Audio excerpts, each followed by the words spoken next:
es más vacunación, más vacuna, que nos lleguen más vacunas. Tenga en cuenta que estamos llevando un ritmo muy bueno. Buenas noches. Lo acaban de escuchar. El consejero de Sanidad ha pedido hoy en el Consejo Interterritorial de Salud que lleguen más vacunas a Ceuta. La alta tasa de vacunación, situada según el Ministerio en el 91,7%, motiva que mañana, a partir de las 11 de la mañana, ya no se pueda seguir vacunando a nuevos ciudadanos. De esta forma, tampoco se vacunará durante el fin de semana.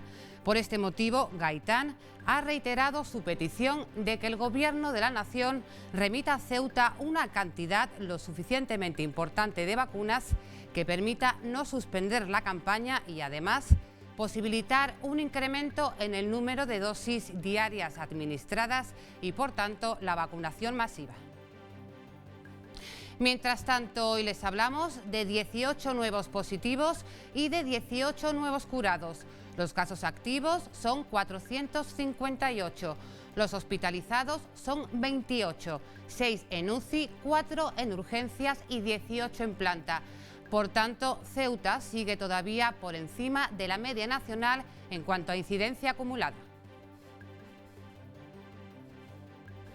Mientras tanto, los dos decretos vigentes en Ceuta, el de Sanidad y el de Presidencia, finalizaron su vigencia los días 27 y 28 de este mes respectivamente y ya se plantean posibles modificaciones como la de pasar de 2 a 4 el número de personas no convivientes que circulen por la vía pública. En cualquier caso, la ministra de Sanidad ha pedido hoy responsabilidad y cautela en la desescalada, sobre todo en aquellas autonomías donde el descenso es más lento. En cualquier caso de desescalada, puesto que también los datos invitan a ello, se haga con la mayor prudencia posible. Insisto, prudencia y responsabilidad en esa desescalada, porque especialmente en algunas que se está notando que ese descenso se está ralentizando, incluso llegando en algunas a zona valle. Y lo que no cesan son las sanciones en nuestra ciudad. La policía local ha realizado 1.359 propuestas de sanción entre el 11 y el 23 de febrero por el incumplimiento de las medidas anti-COVID. Destacan las sanciones por no portar la mascarilla, que son 598, entre ellas 23 durante la última semana por no usarla en establecimientos de hostelería y terrazas. Citar también 245 por incumplimiento en el horario nocturno, 102 por agrupaciones no permitidas de personas y otras 102 por no guardar las distancias de seguridad. Además, la policía ha elevado 5 propuestas de sanción por fiestas no permitidas en viviendas o 7 en el uso de parques infantiles. Así arrancamos ya repaso a la actualidad en Noticias Ceuta. Comenzamos.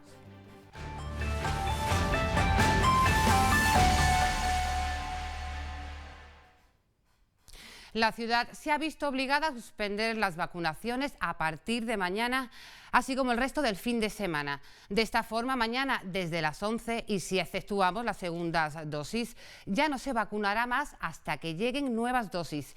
Por ese motivo, Alberto Gaitán ha reiterado en el Consejo Interterritorial su petición de que el Gobierno de la Nación remita a Ceuta más vacunas de forma urgente. Así lo confirmaba el propio consejero de Sanidad ceutí esta mañana antes de la reunión. En el ámbito de la vacuna lo que pediré es más vacunación, más vacuna, que nos lleguen más vacunas. Tenga en cuenta que estamos llevando un ritmo muy bueno. Probablemente el jueves acabemos todo el stock de vacunas. Es muy probable que viernes, sábado y domingo no podamos vacunar por falta de vacunas. Y entonces lo que voy a solicitar es que esas vacunas lleguen a la mayor rapidez posible. Por último, el consejero ha lamentado los problemas que la Estrategia Nacional de Vacunación está provocando, a su juicio, puesto que al seguir los criterios de grupos prioritarios no se contempla a determinados colectivos. Asimismo, Gaitán ha reclamado que se tengan en consideración en la estrategia a los pacientes inmunodeprimidos. Por todo ello, el consejero ha solicitado una consideración especial y necesaria de todos esos colectivos en los criterios prioritarios de vacunación. Y tras el Consejo Interterritorial de Salud, la ministra de Sanidad, Carolina Darias, ha manifestado que el descenso ha sido muy rápido en el último mes, aunque desigual en las distintas comunidades autónomas, que ha visto ralentizada esta dinámica general.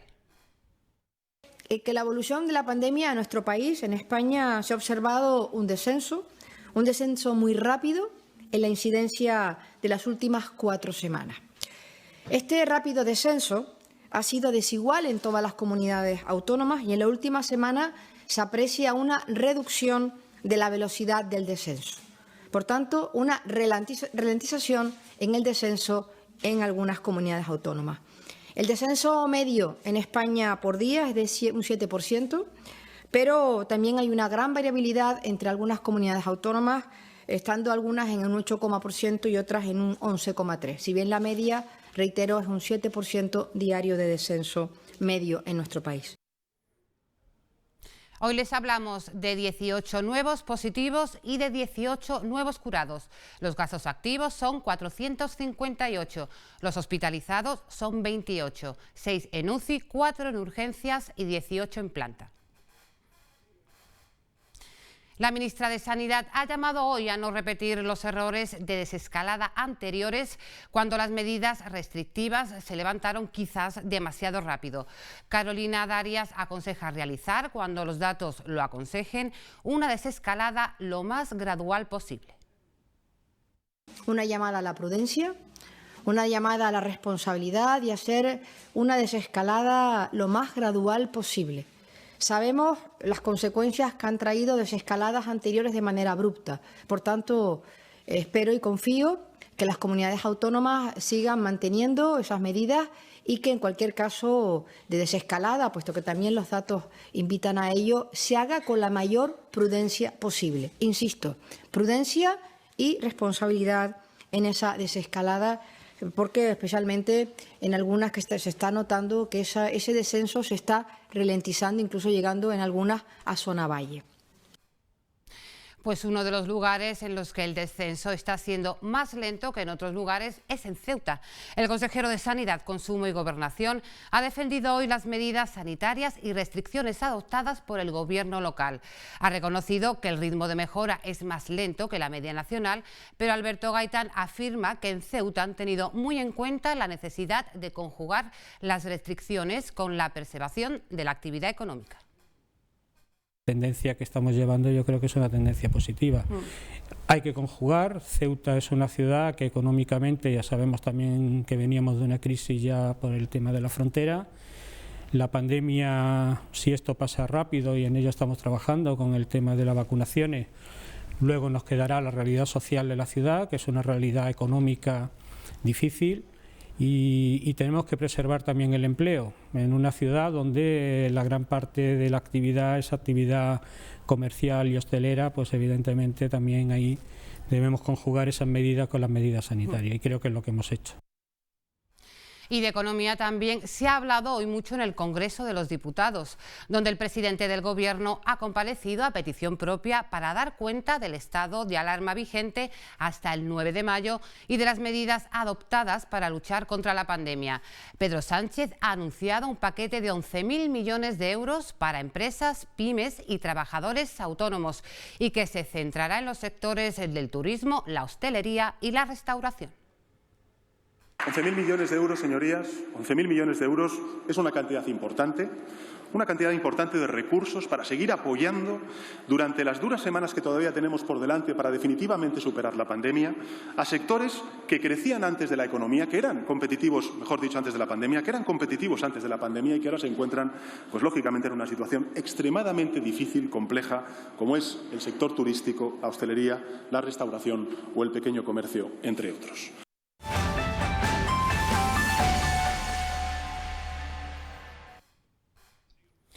La policía local ha realizado 1.359 propuestas de sanción entre los días 1 y 23 de febrero por el incumplimiento de las medidas anti-COVID.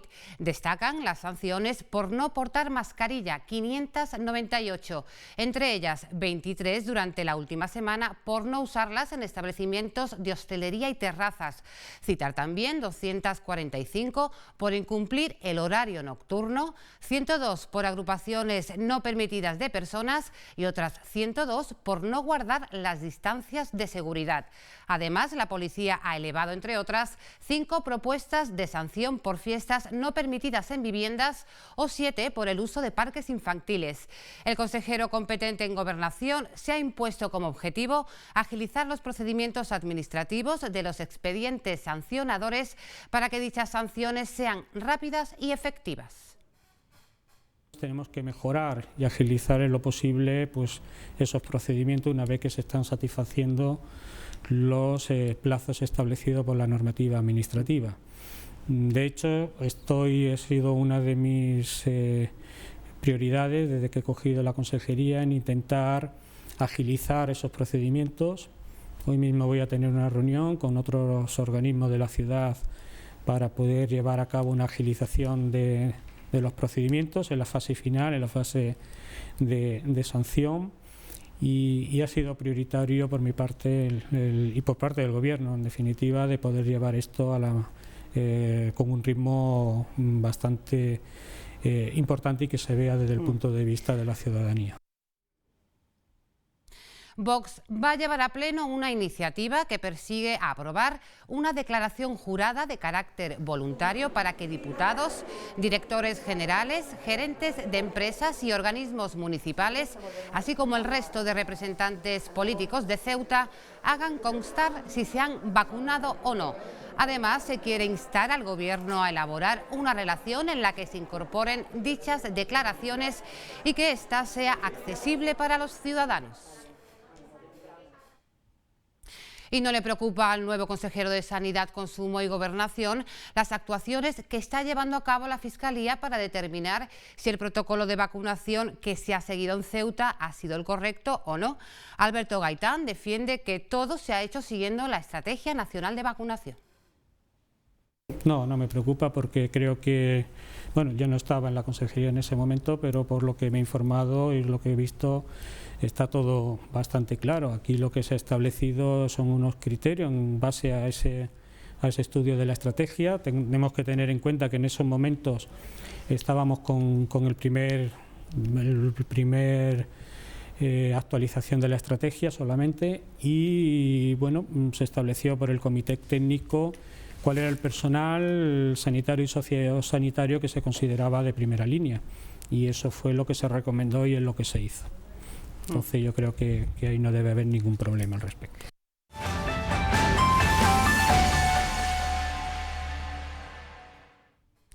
Y ante la problemática de los trabajadores transfronterizos, se señala a los ERTEs limitativos como opción, mientras que las empleadas de hogar no residentes se enfrentan a un vacío normativo no contemplado hasta el momento debido a la situación sobrevenida de la crisis sanitaria. Desde que se decretó el estado de alarma, se han tramitado más de 1000 expedientes de ERTE en la ciudad, una circunstancia que han vivido de manera excepcional los trabajadores transfronterizos, ya que el ERTE de carácter limitativo aplicable tiene ciertas peculiaridades. Las empresas con trabajadores transfronterizos pueden solicitar ERTE limitativos por limitación de actividad. Se autorizan estos ERTE desde la fecha en que se solicitan hasta que se reabra la frontera por parte de España. Lo significativo del ERTE para los transfronterizos, como no cobran prestaciones por desempleo, es la exoneración de cuotas a la seguridad social, la cuota empresarial y de recaudación conjunta. Otro gremio afectado son las empleadas de hogar, cuya regulación en términos transfronterizos, en cuanto a residentes y no residentes, acoge importantes diferencias. No se regula la posibilidad de ERTE, tampoco tienen derecho a prestación por desempleo. Una ayuda extraordinaria, un subsidio extraordinario para empleadas de hogar que fueran residentes tienen una especialidad y es el desistimiento del empleador sin alegar tasa ninguna. Es una indemnización. Las dificultades es que es un tema muy especial y no está regulado. Legalmente no está porque no se ha previsto ni una pandemia de este tipo, ni en el tema transfronterizos de Ceuta y Melilla, que solo afecta a estas dos ciudades, no se ha regulado. Las medidas restrictivas impuestas por la crisis sanitaria han dado lugar a situaciones excepcionales que han generado un cambio estructural en el sistema laboral nacional. La Cámara de Comercio y la Confederación de Empresarios valoran positivamente la confirmación por parte de Delegación de Gobierno de Ceuta sobre la autorización a las empresas de solicitar ERTEs por fuerza mayor limitativos a los trabajadores transfronterizos. Esto supone sin duda un apoyo a las empresas con problemas económicos. Desde el pasado viernes se está procediendo a la tramitación de ERTEs limitativos por causa de fuerza mayor, hecho que ha generado tranquilidad en el sector empresarial ceutí. Desde el pasado 1 de febrero y mediante Real Decreto se regularon los denominados ERTE por impedimento y ERTE por limitación. En el caso de los trabajadores transfronterizos, esta nueva regulación permite a las empresas contratantes excepciones a la cotización a la seguridad social. Este ERTE deberá ser solicitado ante la autoridad laboral según el procedimiento para ERTE de fuerza mayor en relación a las empresas que vean limitado el desarrollo normalizado de su actividad a consecuencia de medidas adoptadas por las autoridades españolas. La duración de esta modalidad de ERTE es la misma que tenga la decisión administrativa que limite la realización de la actividad hasta el 31 de mayo de 2021. La senadora por Ceuta, Yolanda Merelo, ha defendido en la Cámara Alta que se incorporen las enmiendas de su formación para ofrecer apoyo y asesoría legal a todas las personas que sean víctimas de ocupación ilegal, así como la creación de un plan de viviendas sociales para los colectivos más vulnerables. La ocupación ilegal que realizan los colectivos más vulnerables constituye una problemática cuya solución no puede pasar jamás por la vulneración del derecho a la propiedad privada.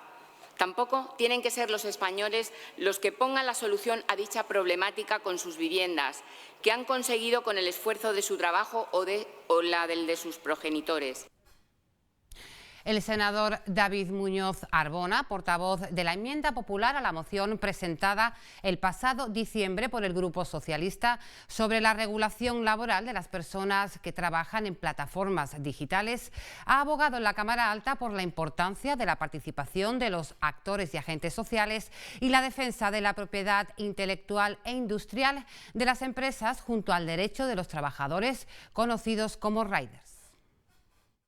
Está claro que las empresas de restauración tienen su propio pensamiento y por supuesto los riders o repartidores, que en español pues están expuestos a una dificultosa labor pero claro, aquí hay un problema, es lo que digo yo, hay una relación unívoca entre la empresa o la plataforma digital app. Eso digo yo, que vengo de Ceuta, en la que no tenemos sector servicios y prácticamente ahora se está instaurando mucho lo que es la economía digital.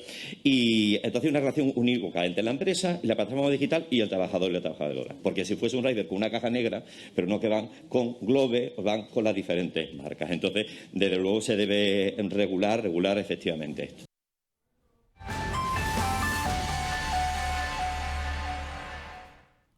Ingesa va a regular la acreditación de las enfermeras para indicación, uso y autorización de dispensación de medicamentos y productos sanitarios. Ha sido firmada por el director del Instituto Sanitario. La resolución entrará en vigor cuando se publique en el Boletín Oficial del Estado. En el texto se establecen los requisitos para obtener la acreditación. El Ingesa facilitará al personal de enfermería, de cuidados generales y de cuidados especializados que no puedan acreditar un año de experiencia profesional, la realización de un curso de carácter gratuito para la adquisición de las competencias necesarias para que puedan obtener la acreditación.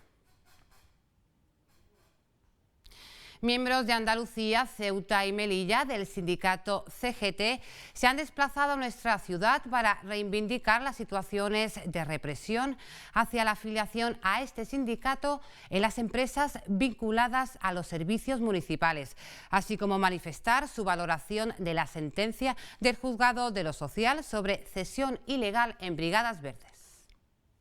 A las puertas del Ayuntamiento se abordó la situación sobre el pronunciamiento judicial en el que se atendía la falta de legitimación planteada por la representación letrada del Ayuntamiento sobre la cesión ilegal de trabajadores en las Brigadas Verdes y que va a ser recurrida por el sindicato, que muestra su disconformidad con la misma. El abogado manifiesta que tenemos 40 afiliados y que un testigo que no tiene por qué conocer el número de afiliados concreto, porque tenemos en nuestra territorial 44 sindicatos, y si los responsables del secretariado permanente de CGT Andalucía, Ceuta y Melilla tuviéramos que conocer todos los afiliados de cada ente, pues seríamos, no sé, Maquiavelo, ¿no?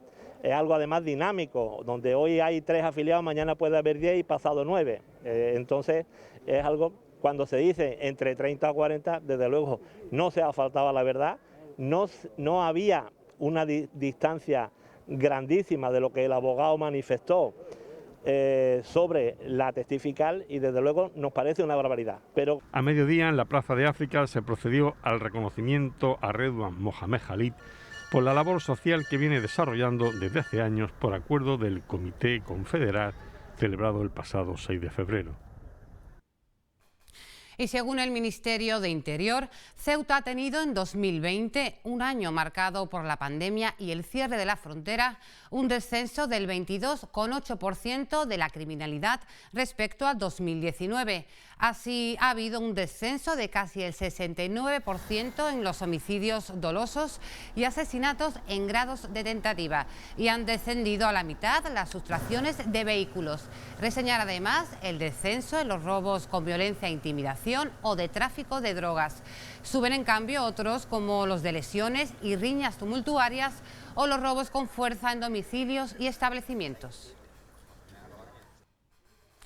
Acuerdo extrajudicial en virtud del cual se ha condenado a un ciudadano por un delito de abuso sexual continuado a una menor de 16 años y otro de agresión sexual. Los hechos ocurrieron en una vivienda particular.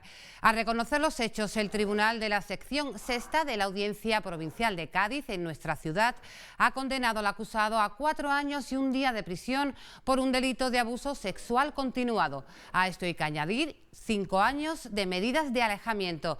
Además, por el delito de agresión sexual hay que añadir otro año de prisión y 2 de alejamiento. Pero eso no es todo. El acusado no podrá entrar en nuestro país durante 5 años y la víctima será indemnizada con 10.000 euros.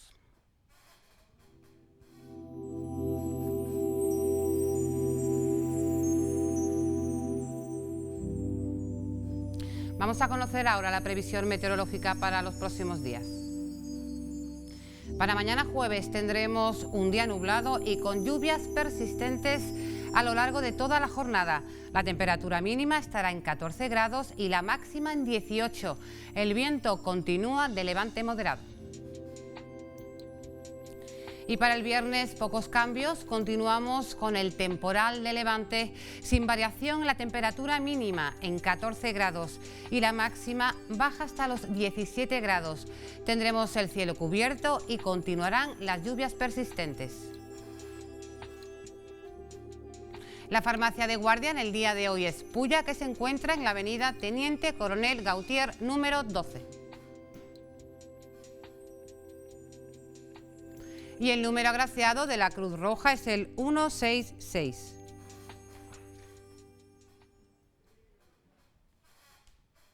La Asociación Española de Normalización y Certificación ha otorgado a la base discontinua Teniente Ruiz el certificado ISO 14001. Esta certificación evalúa los impactos ambientales de las actividades, acreditándola cuando cumplan los estándares nacionales requeridos. Se basa en criterios medioambientales relacionados con la gestión productiva, empresarial y comercial, como lo son la eficiencia energética, el empleo de energías renovables, la minimización de gases de efecto invernadero o la adecuación en la gestión de residuos.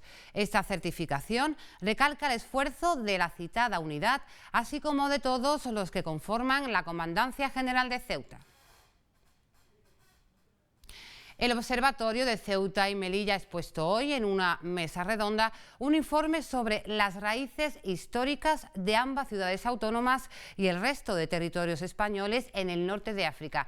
El objetivo de esta iniciativa es realizar una labor pedagógica sobre cuestiones que afectan a estos territorios.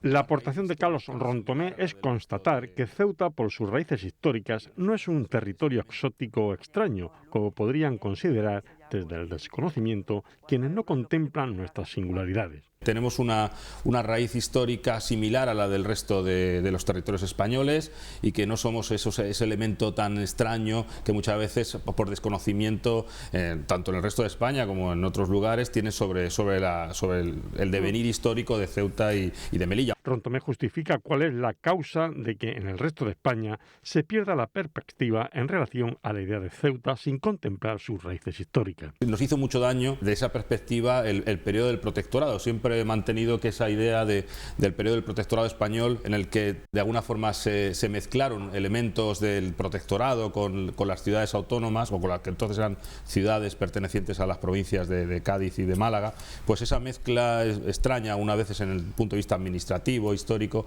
pues la verdad es que yo creo que ha sido una de las cosas que más daño nos ha hecho desde la perspectiva, desde la visión que se tiene de nosotros en el resto de España.